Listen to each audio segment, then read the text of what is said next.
जो हुआ अच्छा हुआ। एक राजा का वजीर हमेशा यही कहता रहता था, जो हुआ अच्छा हुआ।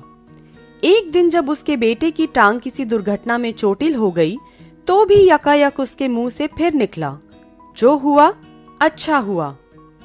तुम भी क्या बोलते रहते हो, इसमें भला क्या अच्छा हुआ? महाराज, आप ही देखिए, अब मेरे बेटे को सारी जिंदगी एक ही जूते की जरूरत रहेगी। जूतों का सारी जिंदगी के लिए खर्चा आधा हो गया। जो हुआ अच्छा हुआ। राजा निरुत्तर हो गया।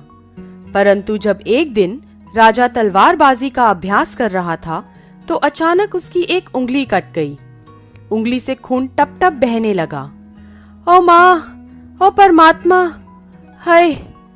उसका हाल बेहाल था। वह दर्द से छटपटा रहा था कि तभी वहां खड़े वजीर के मुंह से अपने आप निकल गया, जो हुआ अच्छा हुआ।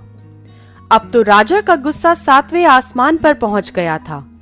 उसने हुक्म सुनाया, इस बेवकूफ वजीर को कारागार में डाल दिया जाए। और फिर वजीर को कारागार में बंद कर दिया गया। बस कमी थी तो बस उस वजीर की। एक दिन राजा जंगल में शिकार करने के लिए निकला तो रास्ता भटक गया। उसे जंगल में ही डाकुओं ने अगवा कर लिया। वे डाकू अपने देवता को खुश करने के लिए उसकी बलि देना चाहते थे। वे राजा को अपने पुजारी के पास ले गए।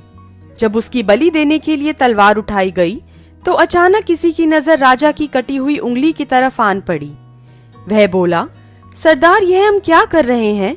यह मानव संपूर्ण नहीं है। इसकी तो एक उंगली कटी हुई है। बलि देने के लिए तो पूर्ण व्यक्ति की जरूरत होती है। इसलिए राजा को छोड़ दिया गया। वह वजीर के पास पहुंचा और वजीर को छोड़ दिया।